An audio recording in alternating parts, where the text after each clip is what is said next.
मी doctor द.भी. Kulkarni. माझी जन्मभाषा मराठी, माझी धर्मभाषा मराठी,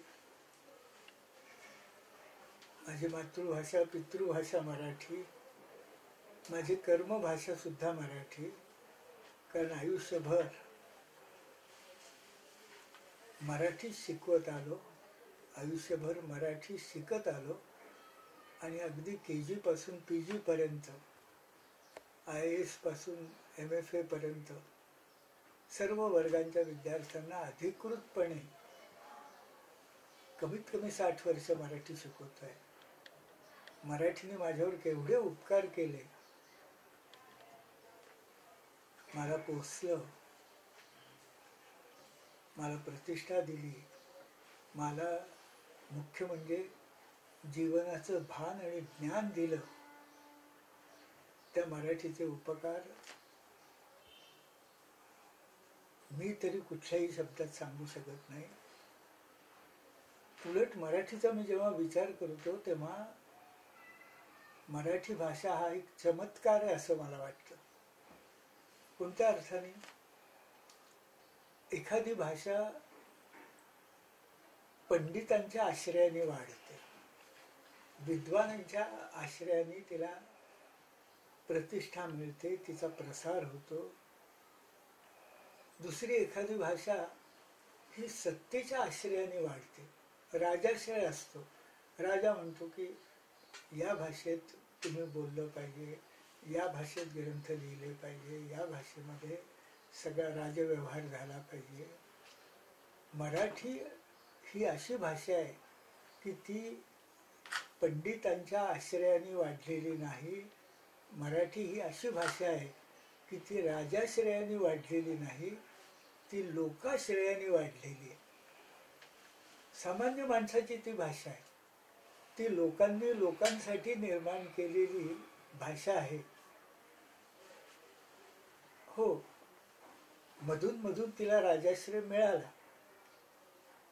13व्या शतकामध्ये रामचंद्र देव यादव यांनी मराठीला थोडा आश्रय दिला. शिवाजी महाराजांनी शुद्धीकरण करून राजव्यवहार कोश तयार करून घेतला.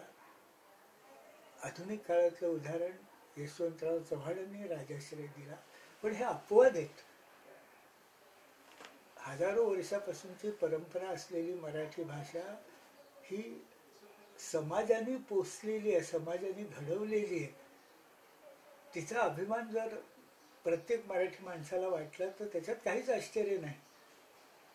ही मला जितकी अभिमानाची गोष्ट वाटते की लोकांनी लोकांसाठी निर्माण केलेली ही माझी मराठी आहे. ही पंडितांनी पंडितांसाठी, ही राजसत्तेने सत्तेसाठी किंवा अन्य कुठल्याही कारणाने निर्माण केलेली जोपासलेली भाषा नाही. तिची आजची स्थिती काय आहे हा एक ज्वलंत प्रश्न आहे. त्याची सुरुवात कुठून झाली ते तुम्हाला सांगतो. हे पहा, 1926 साली पुण्याला शारदोपासक साहित्य संमेलन भरलं होतं. त्या संमेलनाचे अध्यक्ष होते इतिहास आचार्य राजवाडे. राजवाडे हे परखड बोलण्याकरता प्रसिद्ध होते, प्रक्षुब्ध विधानं करण्याकरता प्रसिद्ध होते. पण आता अध्यक्ष केले आहे तर हे खूप सौम्य बोलतील असं संयोजकांना वाटलं. संयोजकांचा पुष्कळदा गैरसमज होतो हे मला माहिती आहे. राजवाडे काय म्हणाले? राजवाडे म्हणाले की मराठी भाषा मुमूर्षू आहे. आता मुमूर्षू हा कठीण शब्द त्यावेळच्या विद्वानांना किती कळला मला माहिती नाही, पण आजचे जे विद्वान आहेत त्या विद्वानांनाही मुमूर्षू शब्दाचा अर्थ माहिती नसतो. मग लोकांसाठी लोकांनी निर्माण केलेल्या मराठी भाषकाला मुमूर्षूचा अर्थ कळणार नाही. अहो, ग्रंथ लिहिणारे लोक, व्याख्यानं देणारे विद्वान मुमूर्षू याचा अर्थ मरणोन्मुख असा घेतात, मरायला टेकलेली भाषा. राजवाड्यांना तसं म्हणायचं नाही, त्याच्यापेक्षाही भयंकर मत ते मांडत आहेत. मुमूर्षू याचा अर्थ मरणोन्मुख नाही, मरायला टेकलेली आसन्न मरण भाषा असं त्यांना म्हणायचं नाही. त्यांना असं म्हणायचं आहे की मराठी भाषा मरायला उत्सुक आहे. आता एखादी भाषा मरायला कशी उत्सुक होईल? त्यांना म्हणायचं आहे की मराठी भाषेची जी दीनावस्था, दैन्यावस्था आहे, ती मराठी माणसाची इच्छा आहे की मराठी भाषा मरावी. किती धक्कादायक विधान आहे पहा. इतिहासाचार्य राजवाड्यांचं म्हणणं असं आहे की मराठी माणसाची इच्छा मराठी भाषा मरावी अशी आहे, मग तुम्ही कशाला संमेलनं भरवता आहात? ज्याला आजच्या शुद्ध मराठीत म्हणायचं तर राजवाडे यांचं हे विधान अगदी शॉकिंग आहे. मराठी माणसाला तसं वाटतंय की ही भाषा मरावी. असं का वाटतंय? आज गेल्या 50-60 वर्षापासून की मराठीला व्यावहारिक महत्व नाही, मराठीला उपयुक्तता नाही. इंग्रजीला व्यावहारिक महत्व आहे, इंग्रजीला व्यावहारिक उपयुक्तता आहे. आमच्या मुलांनी इंग्लिश शिकावं आणि इंग्लिश शिकलं की त्यांना मोठमोठ्या नोकऱ्या मिळतील, त्यांच्या पोटापाण्याचा प्रश्न मिटेल. मराठी माणसाची इच्छा अशी आहे की मराठी भाषा मरावी. किती दुःखद परिस्थिती आहे हो, किती दुःखद परिस्थिती आहे. याच्यावर इलाज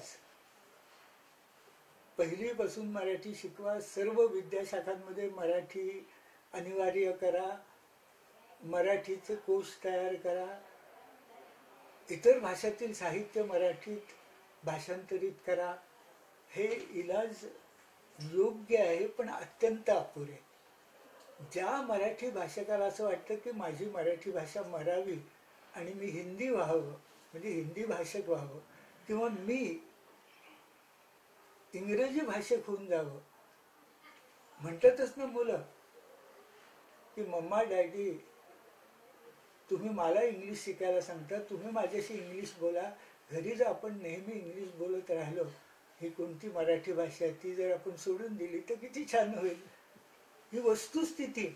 याच्या मागे उपयुक्ततावाद आहे, पोटार्थीपणा आहे, पण काही वाईट नाही. एखाद्या भाषेमुळे माझ्या मुलाबाळांना नोकरी चाकरी लागत असेल तर काही वाईट गोष्ट नाही, चांगली गोष्ट आहे. अंतिम इलाज मी सांगतोय तुम्हाला, अंतिम इलाज मी सांगतोय तुम्हाला. महाराष्ट्रामध्ये क्षात्र वृत्ती आहे, म्हणजे मराठी माणूस हा लढाऊ आहेच. महाराष्ट्रामध्ये विचारवंत, ज्ञानवंत, प्रज्ञावंत आहेत, म्हणजे ब्राह्म शक्ती सुद्धा आहे. महाराष्ट्रामध्ये सगळ्यात जास्त सेवा वृत्ती आहे. ज्ञान साधना करणारे मुठभर आहे, सरहद्दीवर जाऊन देशाचे संरक्षण करणारे मुठभर आहे. पण अधिकांश मराठी माणूस हा सेवक व्हायला उत्सुक आहे. ही भाषा सेवकांची झालेली आहे, हा खरा प्रश्न आहे. तर ही जी सेवा वृत्ती आहे, ती काही कारणांनी सेवावृत्ती समाजात आवश्यक असते, पण यंत्रामुळे, तंत्रज्ञानामुळे ती कमी होते, ती कमी झालेली आहे. पण मराठी माणूस जोपर्यंत अर्थोत्पादन करत नाही, लूटमार करणे नाही, कर्ज काढणे नाही, भीक मागणे नाही,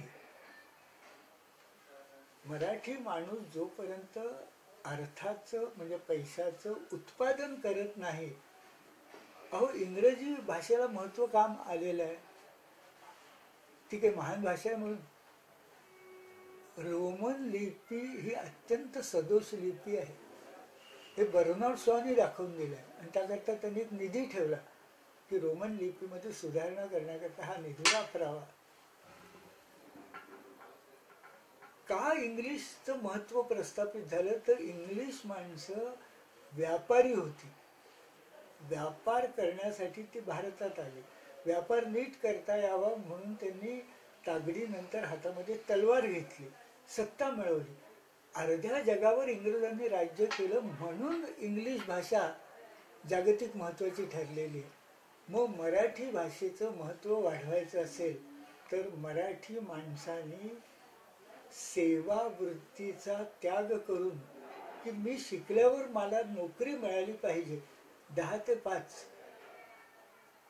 ऑफिसमध्ये जाताना वाहनांना चुकवायचं, ऑफिसमध्ये गेल्यानंतर काम चुकवायचं, घरी आल्यावर बायकोचं तोंड चुकवायचं, हा जो सुखासीन स्वभाव आहे तो सोडावा लागेल. की नाही, मी शिक्षण नोकरी करता घेत नाही.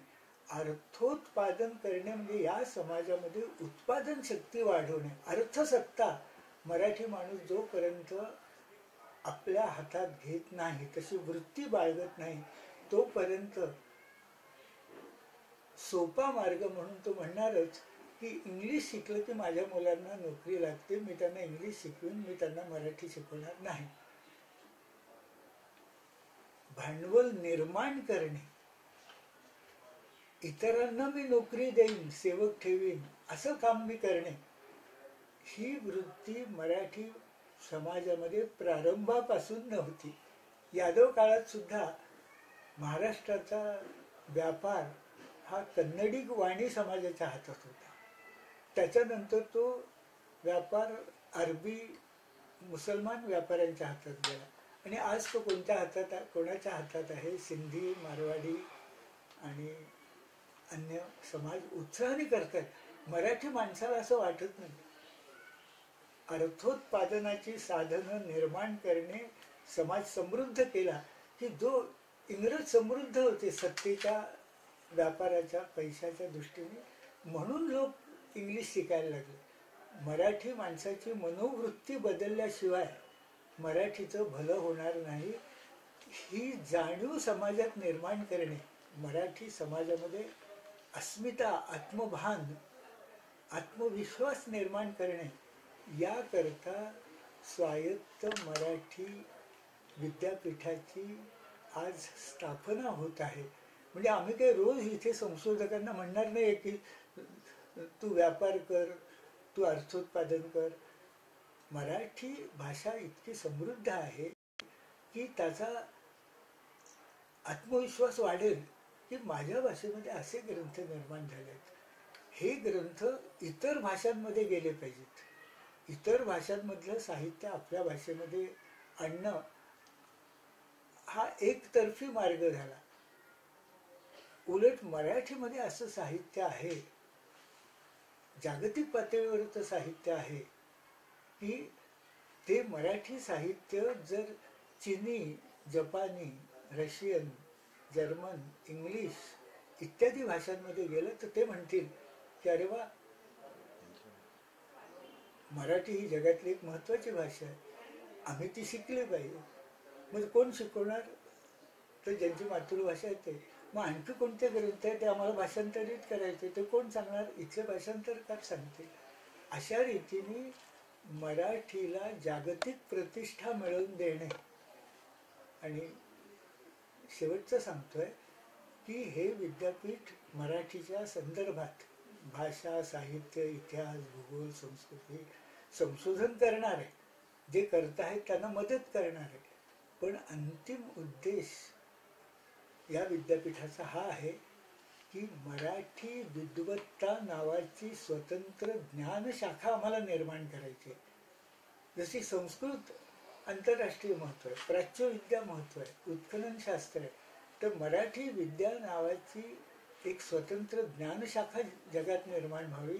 आणि मराठी विद्वान हा मराठीचा विद्वान नसून हा आंतरराष्ट्रीय कीर्तीचा विद्वान आहे, असं उद्दिष्ट ठेवून या विद्यापीठाची निर्मिती होत आहे. ती लाल विटांच्या इमारतींवर अवलंबून नाहीये. आवार किती मोठा आहे आणि कर्मचारी किती मोठे आहेत याच्यावर अवलंबून नाही आहे. त्या पारंपरिक विद्यापीठापेक्षा हे लोक विद्यापीठ आहे. लोकांमध्ये आम्हाला भाषिक अभिमान, मराठी विद्वत्ता, मराठी विद्वान यांच्याबद्दलचा विश्वास निर्माण करायचा आहे. मग दुसरा राजवाडे काही म्हणणार नाही की मराठी भाषा मुमूर्षू झाली आहे. दुसरा राजवाडे म्हणेल की नाही, मराठीची जिजिगीषा आणि विजिगीषा म्हणजे जगण्याची आणि जिंकण्याची भावना आम्ही प्रज्वलित करतो आहोत. म्हणून मराठी जगातल्या सगळ्यांनी बोलावं अशी अपेक्षा नाही आहे, पण मराठी विद्वत्तेला जागतिक प्रतिष्ठा मिळावी या हेतूनं या विद्यापीठातील आम्ही सर्व काम करतो आहोत. तुम्हा सगळ्यांच्या शुभेच्छा आम्हाला हव्या आहेत.